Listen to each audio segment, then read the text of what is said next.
गंभीर हालत में उसे डीएमसीएच में भर्ती कराया, लेकिन इलाज के दौरान महिला की मौत हो चुकी है। परिजनों ने समय पर न्याय और ठोस कार्रवाई नहीं होने की वजह से ये कदम उठाने का आरोप लगाया है।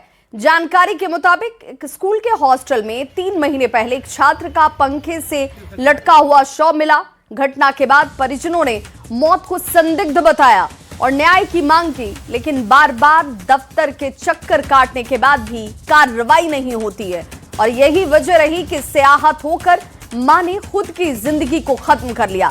दरभंगा में इंसाफ की तलाश कर रही एक मां की दर्दनाक मौत ने सिस्टम पर गंभीर सवाल खड़े कर दिए हैं।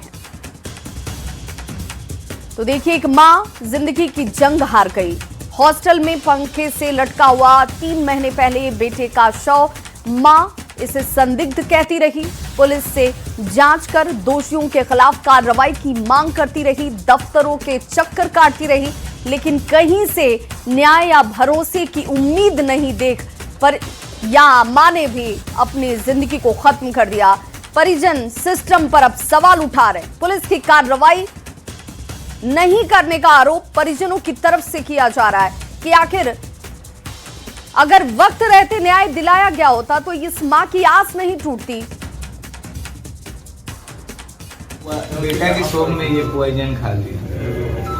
क्या हुआ था उनके बेटे के साथ? क्या हुआ था? हुआ यही कि उसका बेटा को माउंट समर कन्वेंस स्कूल में हत्या कर दिया गया। उसके बाद फिर ये इसको हम घर में रखे हुए थे, 3 महीना से थे घर में, अकेले पाकर ये पॉइजन खा लिए। तो उसके बाद पता चला, जैसे ही पहले बोली फाइनाइल पिए हुए थे, घर में फाइनाइल नहीं था।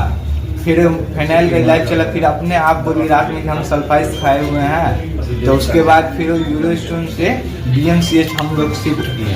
परसों शाम में अचानक मनीषा कुमारी सुसाइड करने की कोशिश की, जिसमें वो दवा खा लिए। हम लोगों को उस समय पता नहीं चला कि इसका तबीयत कैसे खराब हो गया।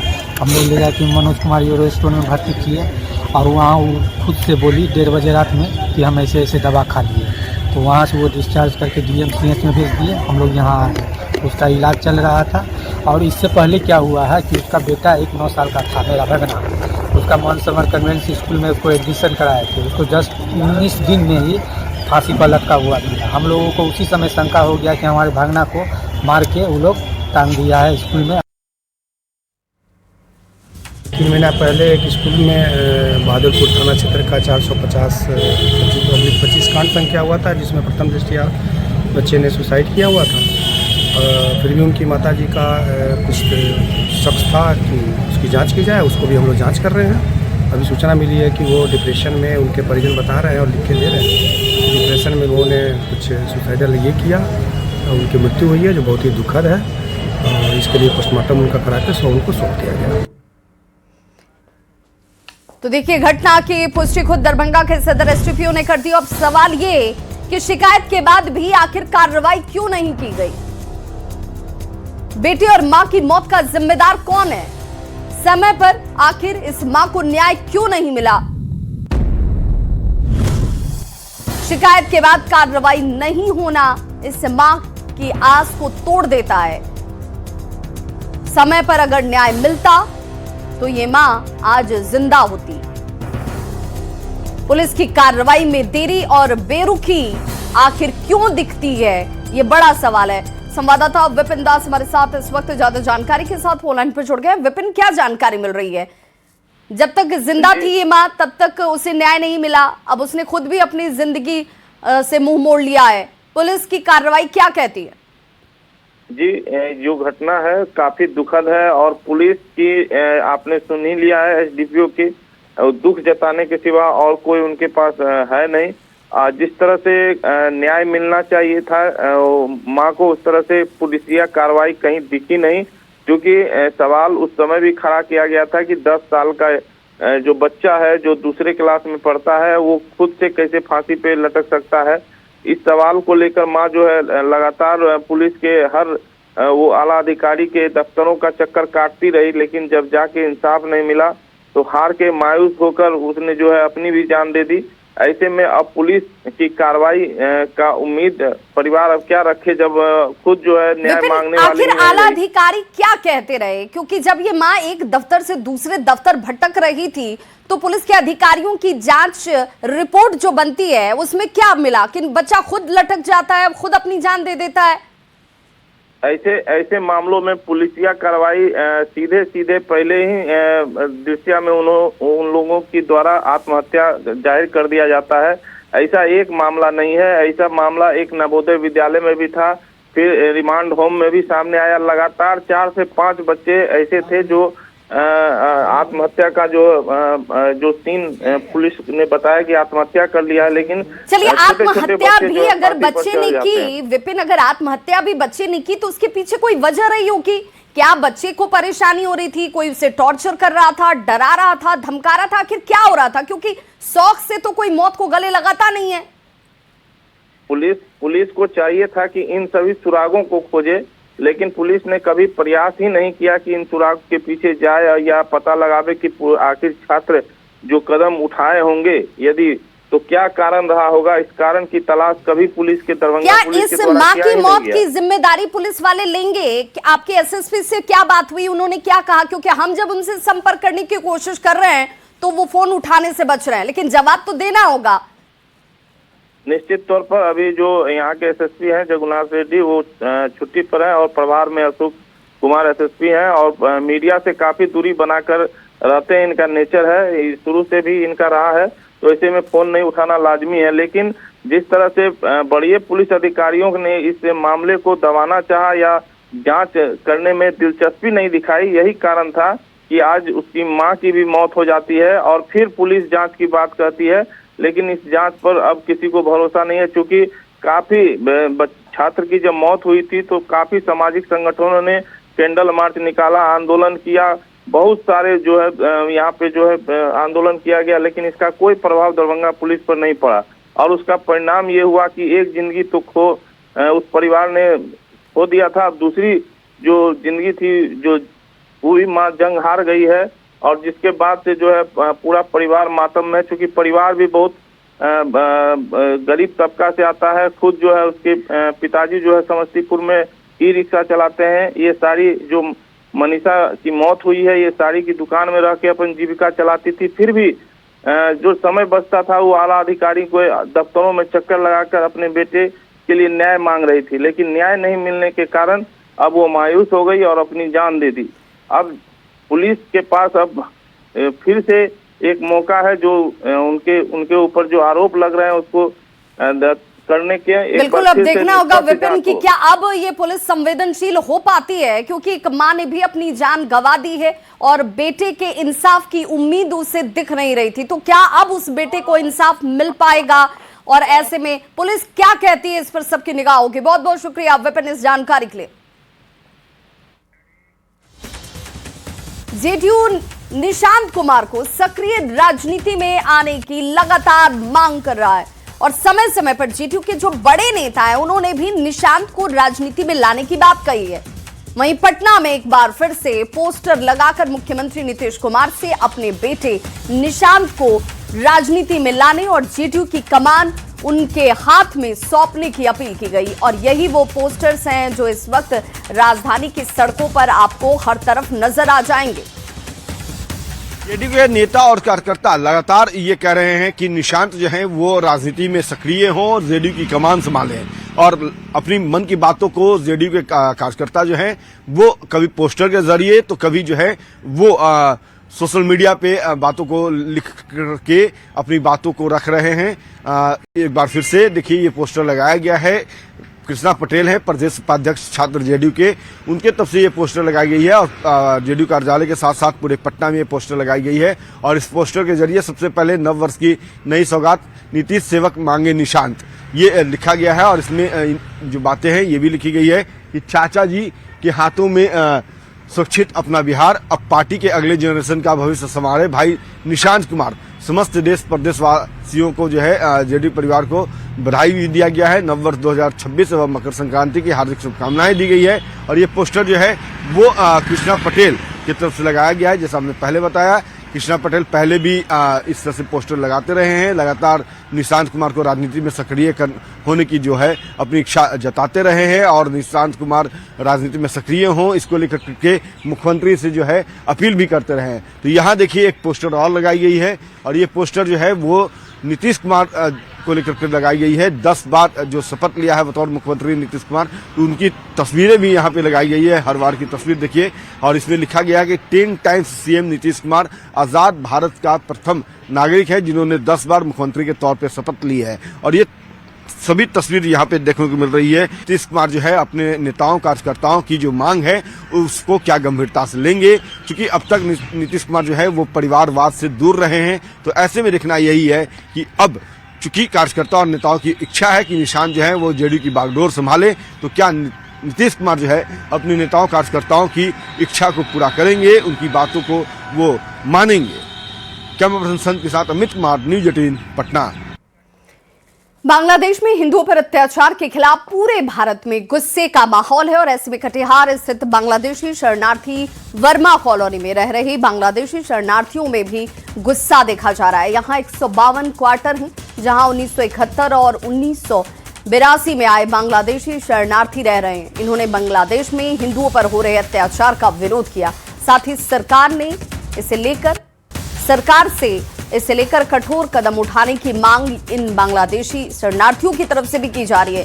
इनका कहना है कि जो भी हिंदू बांग्लादेश में हैं, उन्हें जल्द से जल्द भारत लाने की पहल करनी चाहिए।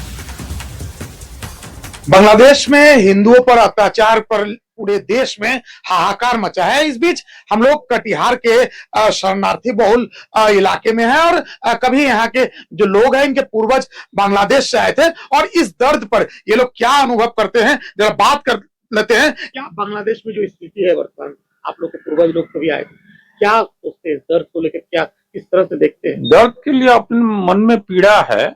हमें खेद है कि उस वक्त वो लोग हम लोग के साथ या हमारे साथ नहीं आए। आज जिसका भुगतना उन लोग भोग रहे हैं उसी समय उन लोग को आ जाना चाहिए। इसका तो दर्द हमें है ही। घटना भी हुआ है, बहुत घटना हुआ है, हम लोग सुने हैं, बहुत घटना हुआ है उन लोग के साथ में। जैसे कोई जवान लड़की हो उसके साथ में इतना पत्थर हुआ है जो अपने मुंह से बोला नहीं जाएगा। इतना खराब सब मुसलमान सब किया है। आपका जो ससुर थे उनको भी गोली मार? हाँ, दादा ससुर जो थे वो बोले हम बूढ़ा आदमी, हम घर में रहते हैं, तुम लोग जाओ छिप जाओ, हमको क्या करेंगे, हम बूढ़ा आदमी हमको तो कुछ नहीं करेंगे। नहीं तो अत्याचार तो वहाँ सीमा नहीं है। अत्याचार का जानवर को भी ऐसा अत्याचार नहीं करता है। क्या समझे, छोटे छोटे बच्चा को ऊपर फेंक के गोली भी मारता था, माँ बेटा को साथ में दूध पिला गाछ में काठी मार देता था। इससे बेसी यार क्या बोल सकते हैं। हाँ, अभी जो हिंदू लोग हैं उन लोग तो किसी तरह अपना जान प्राण बचा रहा है। यहाँ के भारत का सरकार कुछ करे, हम लोग को मदद करे।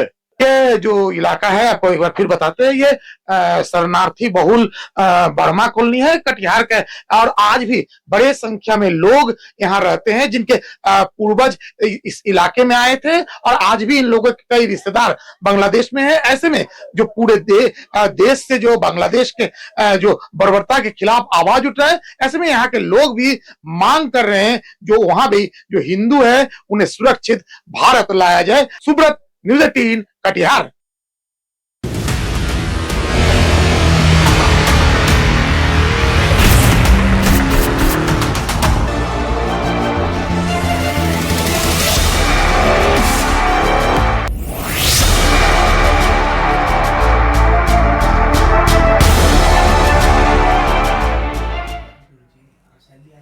बिहार में कड़ाके की ठंड का सितम जारी है। कोहरे के बीच सर्द हवा के साथ कड़ाके की ठंड और लोगों का जीवन जैसे अस्त व्यस्त हो गया हो। 6 दिन तक मौसम का मिजाज अब भी ऐसा ही रहेगा, मौसम विभाग का ये अनुमान है और बिहार वासियों को अगले 5 जनवरी तक ठंड से कोई राहत मिलती हुई नजर नहीं आ रही। आज बात अगर करें आज की, तो मौसम विभाग ने आज बिहार के 25 जिलों में कोल्ड डे और घने कोहरे की चेतावनी जारी कर दी है।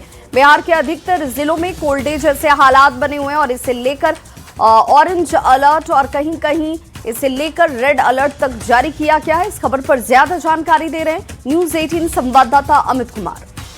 बिहार में कड़ाके की ठंड जारी है। मौसम विभाग जो है उसके तरफ से जो जानकारी मिली है, नई जानकारी उसके अनुसार 25 जिलों में आज जो है वो कोल्ड डे और घने कोहरे की चेतावनी जारी की गई है। बताते ये चले कि मौसम विभाग ने जो संभावना जताई है उसके अनुसार 5 जनवरी तक कड़ाके की ठंड से बिहार वासियों को राहत मिलने की उम्मीद नहीं है। और आज जैसा हमने पहले बताया कि बिहार के लगभग 25 जिलों में कोल्ड डे के जैसी स्थिति बनी रहेगी और ठंड जो है वो प्रचंड देखने को मिलेगा। हालांकि दिन में गुनगुनी धूप का जो है आनंद वो राजधानी पटना समेत कुछ जिलों के लोग जो है जरूर उठा पाएंगे, लेकिन ठंड से जो है फिलहाल राहत मिलती नजर नहीं आ रही है।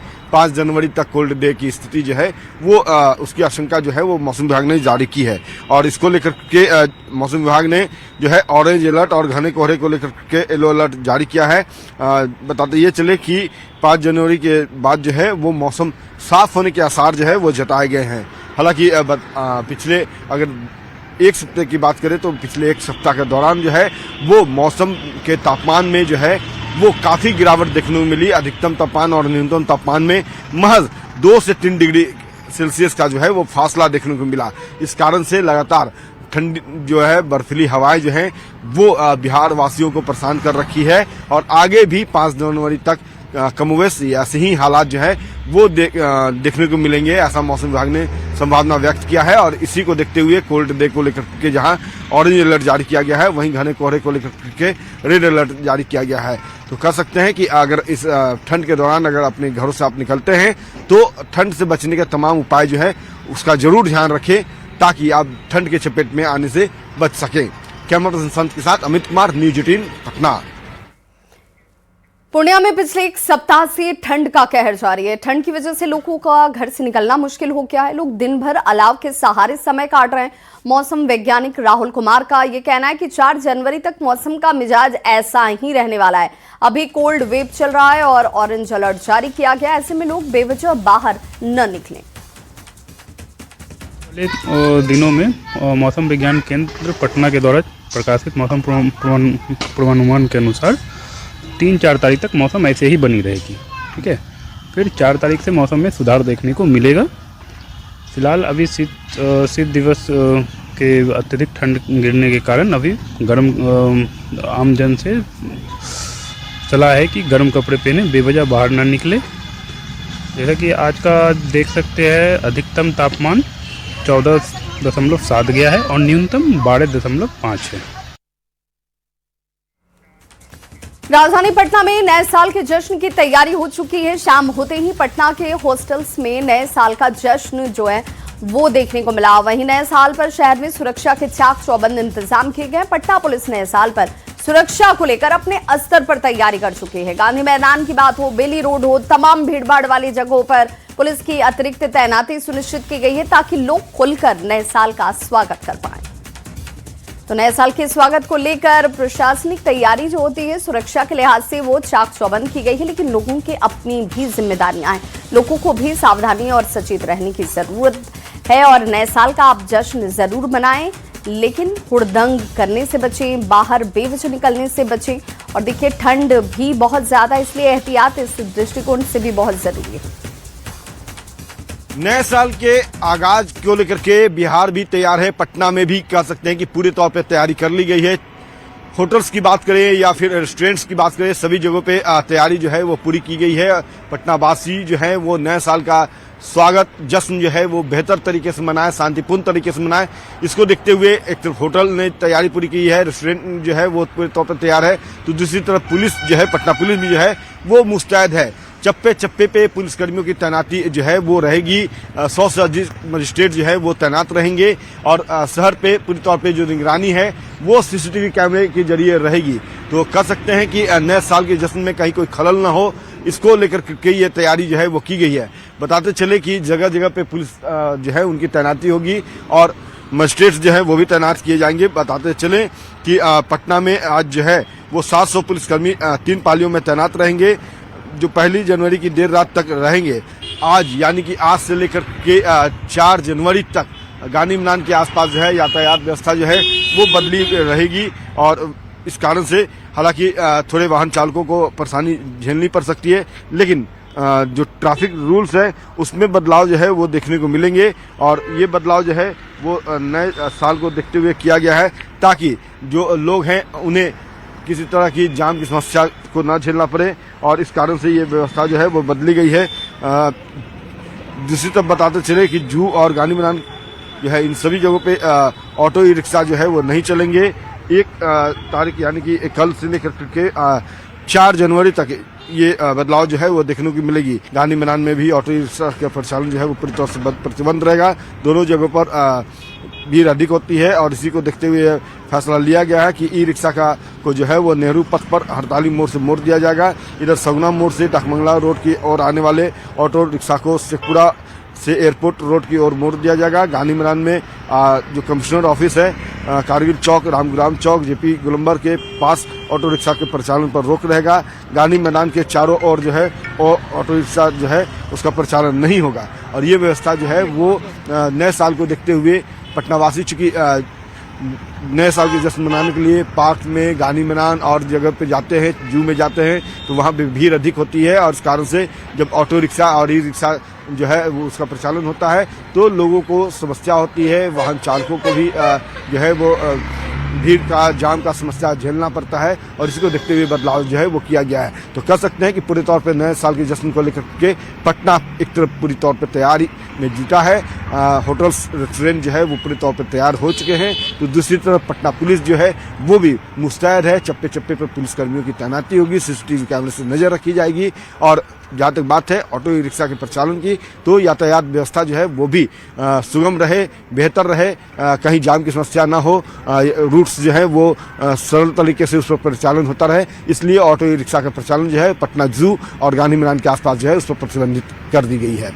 कैमरा पर्सन के साथ अमित कुमार, न्यूज 18 पटना। तो इस